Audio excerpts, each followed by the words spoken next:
Special focus. ఎన్నాళ్ళో వేచిన రోజు రానే వస్తోంది. 9 నెలల సుదీర్ఘ నిరీక్షణకు తెరపడి భారత సంతతి ఆస్ట్రోనాట్ సునీత విలియమ్స్ భూమికి చేరుకునే సమయం ఆసన్నమైంది. ఆ ఉద్విగ్న క్షణాలకు కౌంట్ డౌన్ కొనసాగుతోంది. రోజుల నుంచి గంటల్లోకి సమయం మారిపోయింది. ఇక ఆమె రాకే ఆలస్యం. సునీతకు పుడమి తల్లి ఘన స్వాగతం పలుకుతోందా అన్నట్లుగా ఉన్నాయి ఎదురుచూపులు.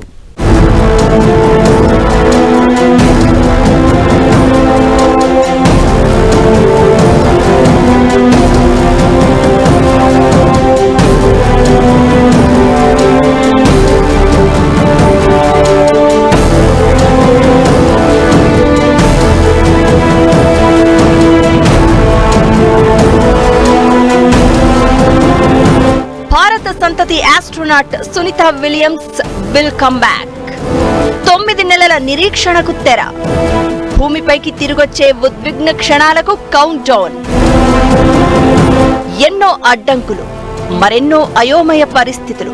9 రోజుల మిషన్ కోసమని అంతరిక్షంలోకి వెళ్లి అక్కడ సాంకేతిక సమస్యలతో చిక్కుకుపోయి 9 నెలలుగా స్పేస్ లో ఎన్నో ప్రాబ్లమ్స్ ను ఫేస్ చేసిన ఆ సుదీర్ఘకాల నిరీక్షణకు తెరపడింది. SpaceX Starliner ship సాంకేతిక సమస్యతో అంతరిక్ష యాత్ర చేసి ఇంటర్నేషనల్ స్పేస్ స్టేషన్ లోనే చిక్కుకుపోయిన భారత సంతతి వ్యోమగామి సునీత విలియమ్స్ భూమికి చేరే ఉద్విగ్న క్షణాలకు కౌంట్ డౌన్ కొనసాగుతోంది. క్రూ 10 మిషన్ ISS కు చేరడంతో crew 9 return schedule ఖరారైంది.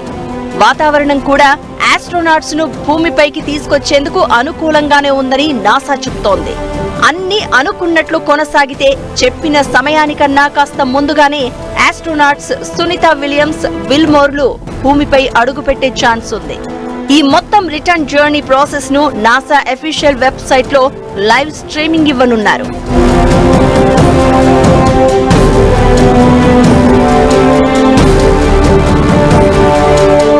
Space X crew 10 mission Falcon spacecraft తో 4 ఆస్ట్రోనాట్స్ ISS కు ఇప్పటికే చేరుకున్నారు. ఇందులో అమెరికాకు చెందిన మెక్లెయిన్ నికోల్ ఆయర్స్, జపాన్ వ్యోమగామి టకుయా ఓనిషి, రష్యాకు చెందిన కెరిల్ పెస్కోవ్లు ఉన్నారు. సునీత, విల్మోర్ భూమికి తిరిగి రానున్న మరో 2 వ్యోమగాముల స్థానంలో వీరు ISS లో విధులు నిర్వర్తిస్తారు. అంతరిక్ష కేంద్రంలో సునీత విలియమ్స్, విల్మోర్లను కలిశారు.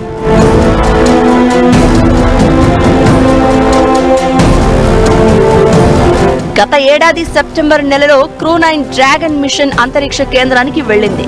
ఇప్పుడు ఈ క్రూ 9 డ్రాగన్ మిషన్ ద్వారానే భారత సంతతి వ్యోమగామి సునీత విలియమ్స్, బచ్ విల్మోర్ సహా ఇతర నాసా వ్యోమగాములు Nick Hague, Russia cosmonaut Alexander గుర్బనోవ్లు భూమికి చేరుతారు.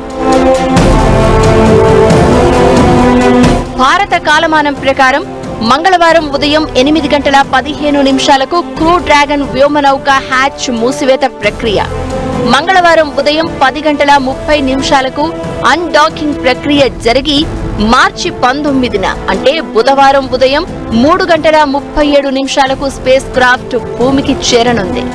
అమెరికా కాలమానం ప్రకారం అయితే బుధవారం సాయంత్రం సుమారుగా 5 గంటల 57 నిమిషాలకు ఈ ప్రాసెస్ పూర్తవుతుంది. ఫ్లోరిడా తీరానికి చేరువలో ఉన్న సముద్ర జలాల్లో space X crew 9 dragon capsule దిగుతుంది. అందులో నుంచి ఒక్కొక్కరిగా వ్యోమగాములను బయటకు తీసుకొస్తారు నాసా సిబ్బంది. ఈ రిటర్న్ జర్నీ ప్రాసెస్ మొత్తాన్ని నాసా వెబ్సైట్ లో లైవ్ స్ట్రీమ్ చేస్తోంది.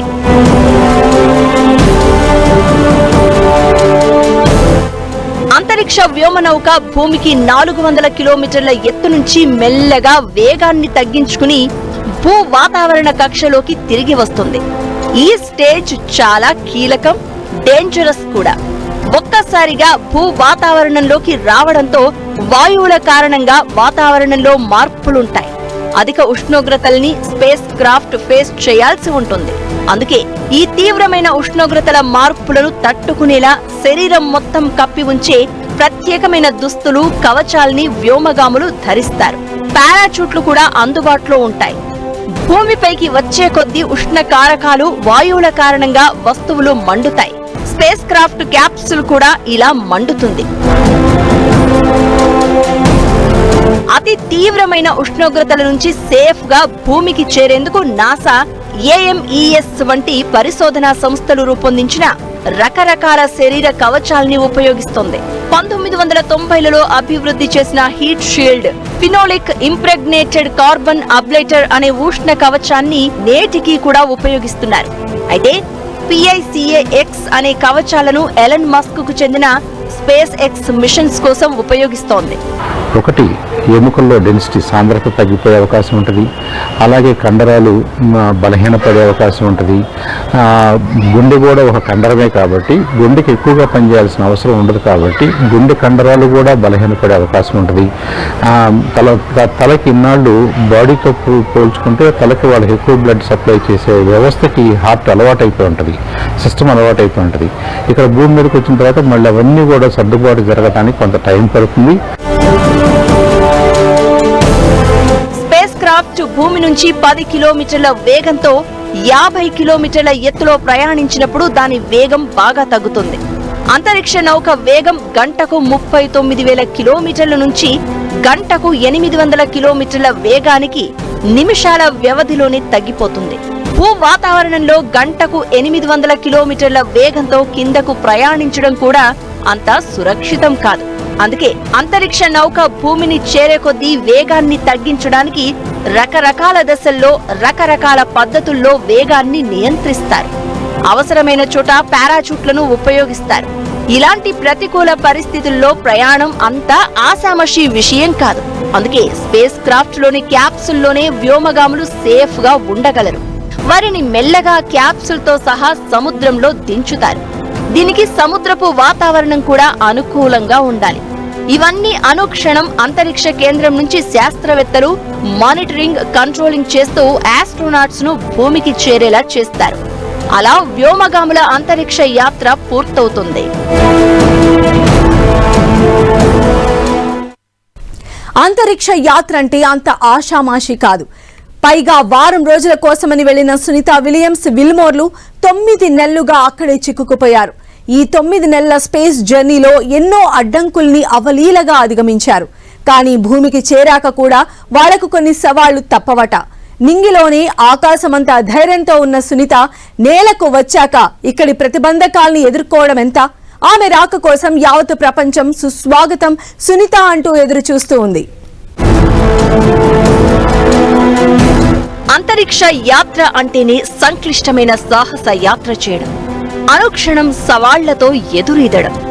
భూమిపైన ఉండి సాహస యాత్రలు చేసేవాళ్లకే రకరకాల సమస్యలు వస్తూ ఉంటాయి. అలాంటిది అంతరిక్షంలోకి వెళ్లడం, అక్కడే రోజుల తరబడి ఉండడం, స్పేస్ వాక్, అంతరిక్ష కేంద్రంలో గడపడం, ప్రతిదీ ఒక సవాలే. స్పేస్ షటిల్ ప్రోగ్రాం ఇందులో కీలకం. 1986, 2003 ఏడాదుల్లో జరిగిన 2 ప్రమాదాలు, ప్రతికూల వాతావరణ పరిస్థితుల కారణంగా స్పేస్ షటిల్ ప్రోగ్రామును 2011లో పూర్తిగా నిలిపేశారు. అయితే 133 స్పేస్ మిషన్లను విజయవంతంగా నిర్వహించిన హిస్టరీ నాసాకుంది. అందుకే ఆ తర్వాత మళ్లీ వ్యోమగాముల భద్రతా అంశాల్లో పలు కీలకమైన మార్పులు చేస్తూ అంతరిక్ష యాత్రలు చేపడుతూ వస్తోంది నాసా. ప్రయోగానికి ముందు అంతరిక్ష నౌకలో ఏమైనా లోపాలు గుర్తిస్తే వెంటనే ఆపేస్తారు, తప్పుల్ని సవరిస్తారు. ప్రయోగించిన తర్వాత లోపాలు ఉంటే అప్పుడు సహాయక బృందం వచ్చే వరకు వ్యోమగాముల్ని అంతర్జాతీయ అంతరిక్ష కేంద్రంలోనే ఉండేలా నాసా ఏర్పాట్లు చేసింది. కాబట్టే సునీతా విలియమ్స్, బుచ్ విల్మోర్లు 9 నెలలుగా ISS లో సేఫ్ గా ఉండగలిగారు. ఒక రకంగా సునీతా విలియమ్స్ రికార్డును మాత్రం ఎవ్వరూ బ్రేక్ చేయలేరు.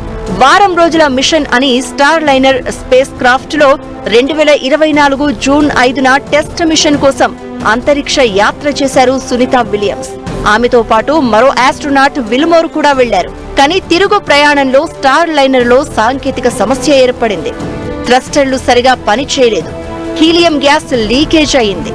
దీంతో అక్కడే ఉన్న అంతరిక్ష కేంద్ర శాస్త్రవేత్తలు దీన్ని సరిచేసే ప్రయత్నం చేసినా వర్కౌట్ కాలేదు. అలా రిటర్న్ జర్నీ సేఫ్ కాదని వారిని ఆపేశారు. దీంతో అంతరిక్ష కేంద్రంలోనే చిక్కుకోవాల్సి వచ్చింది. మరో ప్రయోగం చేయడానికి 3 నెలలు సమయం పట్టింది. సెప్టెంబర్ నెలలో స్పేస్ ఎక్స్ క్రో9 డ్రాగన్ ను పంపారు. కానీ క్రో9 మిషన్ మార్చి నెలతో 6 నెలల కాలం పూర్తి చేసుకుంది. ఇప్పుడు సునీత విల్మోర్లను తీసుకొచ్చేది కూడా ఈ క్రూ9 డ్రాగన్ మిషనే.